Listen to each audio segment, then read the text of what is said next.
needs something, I feel. There we go, it's not up to me. Later versions of this aircraft did have radar and also a magnetic anomaly detector, MAD for short. That's the thing that detects submarines underwater, measuring the disturbance to the Earth's magnetic field of a large piece of metal floating around underneath. And MAD technology is still in use today with maritime patrol aircraft, as of course is radar.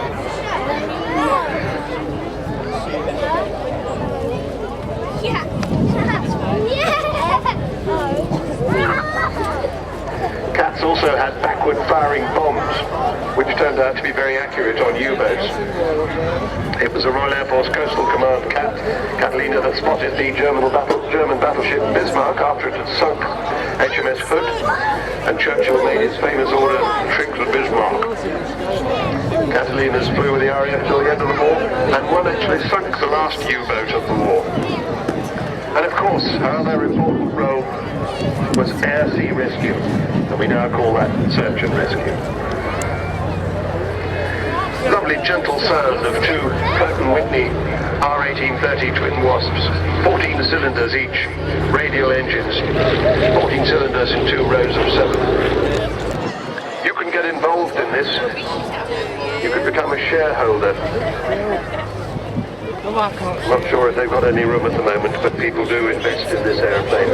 And what a lovely thing to be a part owner of. You go and see the Catalina stand and talk to the Catalina people about that.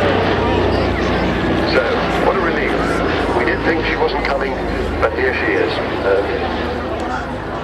Personally, I'm delighted she's here, and I'm sure you are too.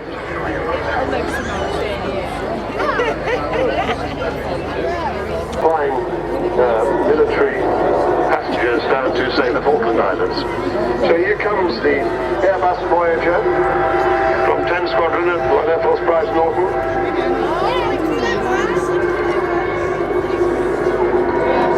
It looks pretty much like the big airliner that you fly halfway around the world in, because that's what it is, an Airbus A330 with the upswept wingtips that have become so common these days.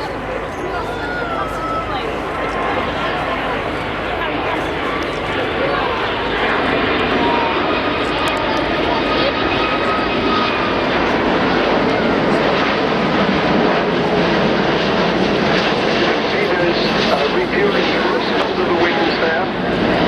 And actually in a place where the first 4 engines would be on an A340.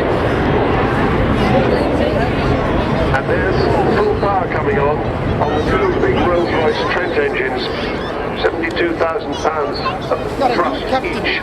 And listen to how quiet they are compared to the normal military jets. And that, I'm afraid, is all we're going to see of the Airbus Voyager. As Andy flies by inverted, he'll be feeling negative 1G. He then pushes forward on the stick up to negative 3G. Any pilots among you will realise how uncomfortable Andy is during that manoeuvre.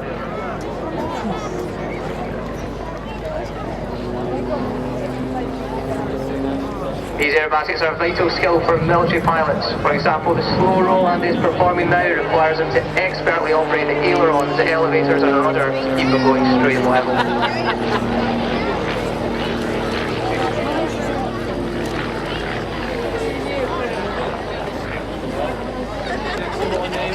Rather taxied by staff here at 238 Squadron, and these are not trained pilots, they're also engineers. Paul Bennett, generally known as Gordon Bennett in the front one, and Corporal Ben Grano in the second of the 2 Jaguars, taxiing down the runway now.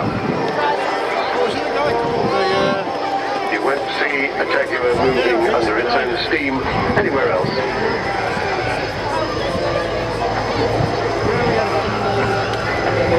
American was IndyCar driver.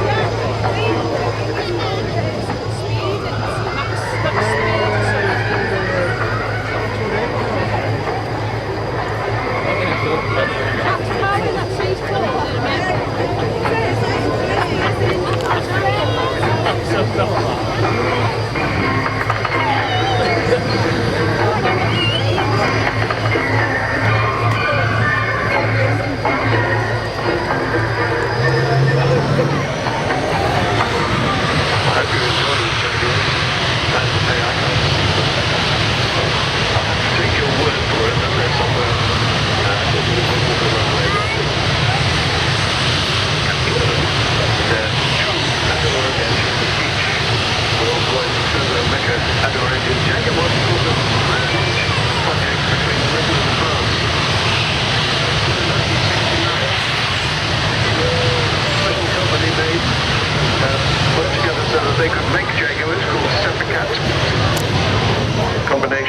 BAC, British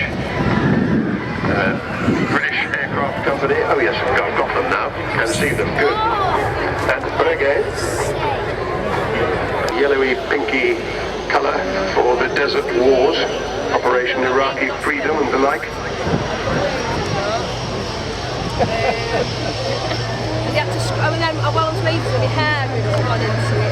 So the Jaguars taxiing back down the runway to return to their parking spaces. But what a pleasure to see them. I'm glad we did eventually see them. So they can offer the use of all the controls that you would normally use in an aircraft before it flies. But the difference is these are sadly never going to fly again. But looking at them now, I just think, wouldn't it be lovely if one of them just opened up the taps and took off and flew somewhere exciting to a secret airfield somewhere so that it could fly on to the future. Some place like Hotchwigley near Manchester, I'm sure there must be a secret airfield there with a runway that a Jaguar could land on. It's a good thought, isn't it?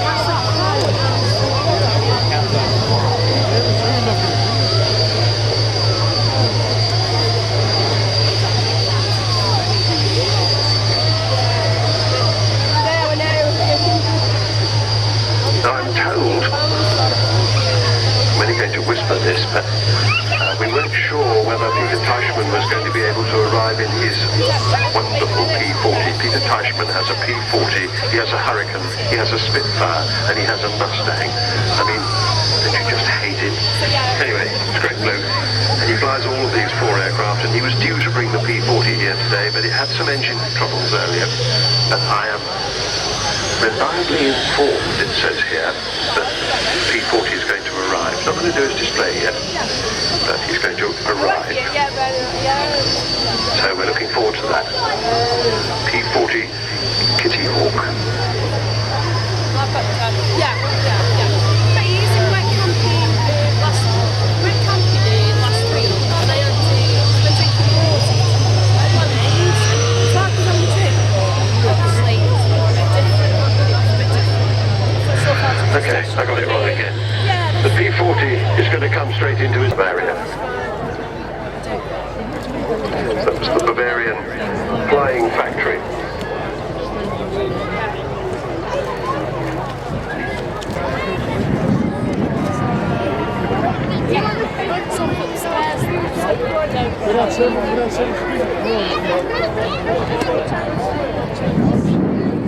He looks to me as if he's 3-pointing it. I can't quite see, but that is the classic way to land a tailwheel aircraft. And I would expect nothing less from Cliff Spink.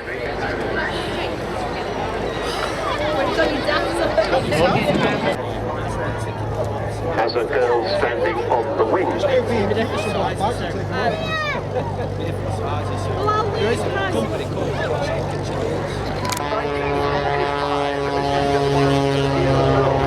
And it's a rather natty call sign, Golf Echo Whiskey India Zulu. Side lane with a very powerful engine for its weight. 350 horsepower, 9-litre, 6-cylinder powertrain, which means that Richard can get this aircraft to do the most extraordinary things in the air, and also got a very, very good smoke system, which you can see there, ladies and gentlemen, as he comes back in for his run. And look at that, it's amazing. Modifying this engine, did you? Well, yes, I did actually. Yes, the most difficult part was getting the airflow performance injection meters body to work properly. Very technical. I do a little bit of no idea if it would work or not. Straps not to be in there. Still a job perfect.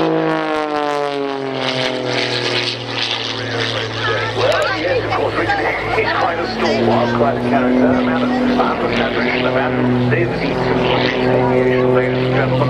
It runs in the family. His father was an RAF fighter pilot, flew the Hunter and the English Electric Lightning Interceptor. Richard himself was an RAF fighter pilot on the Tornado GR1 and flew and today, like all the flying for Richard.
down, he's now got it up again, and I think we're going to see him do a very slow fly past, about 105 knots.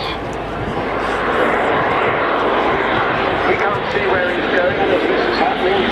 That's the trust.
From about 200 miles an hour to 650 miles an hour in just 20 seconds. That is some acceleration. He's pulling in on a 9G turn. And here's an outside turn.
indeed.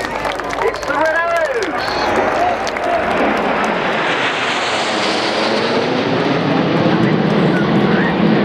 Now. Hold in the base. Now. Tight.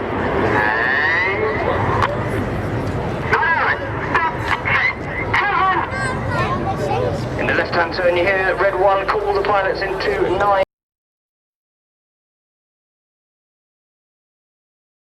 Flight in formation with the Royal Air Force aerobatic team. Now I'm going to be quiet so you can hear the fantastic sound of these engines in formation.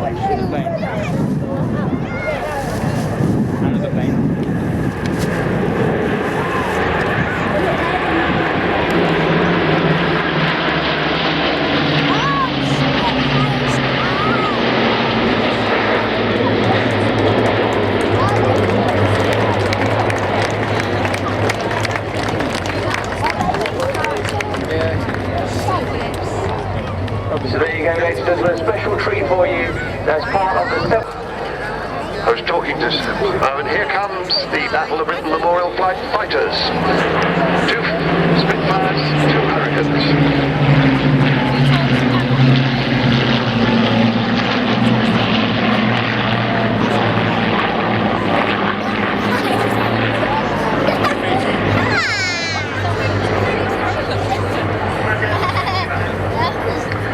So, beautiful 4-ship.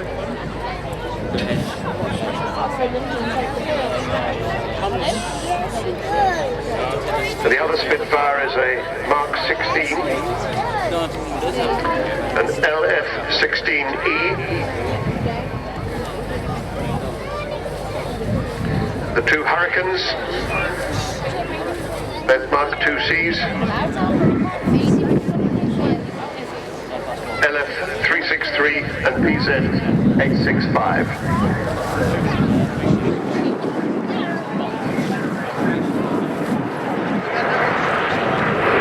So the Hurricanes are on the wings. Spitfires left by Mark 16 in the center on the center line.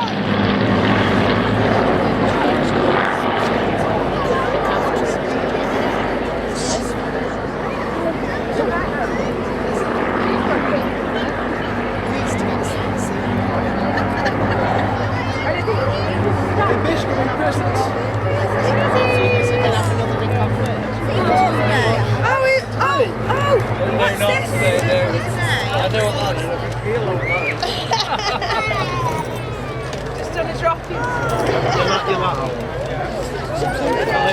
That's the Father's Day. That's for your birthday. Yeah, but no, can't even put her up. Can I see where Megan is? No, she's gone to the toilet. Father's Day. So I don't put a dart in it.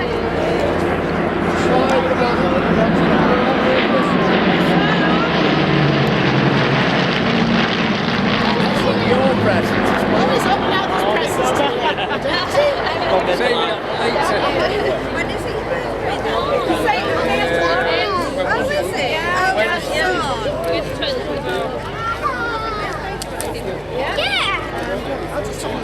Battle of Britain Memorial, they got the Lancaster, and they changed the name at that time to the Battle of Britain Memorial Flight. I've always thought that's a slightly strange decision because the Lancaster didn't fly till well after the Battle of Britain. But never mind, we all know it as BB&F and we love it. And in 1993 they got a DC-3 Dakota from Boscombe down.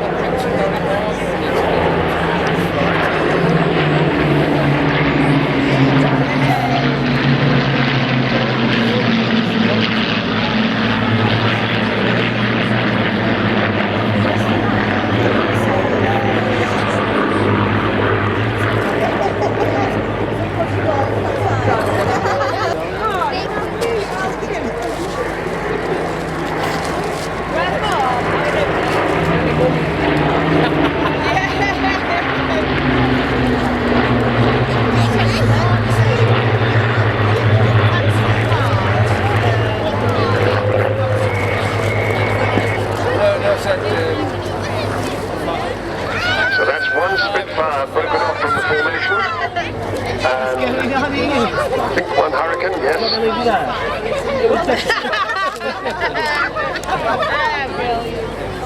Flying 1936. He never saw it get into squadron service for the Royal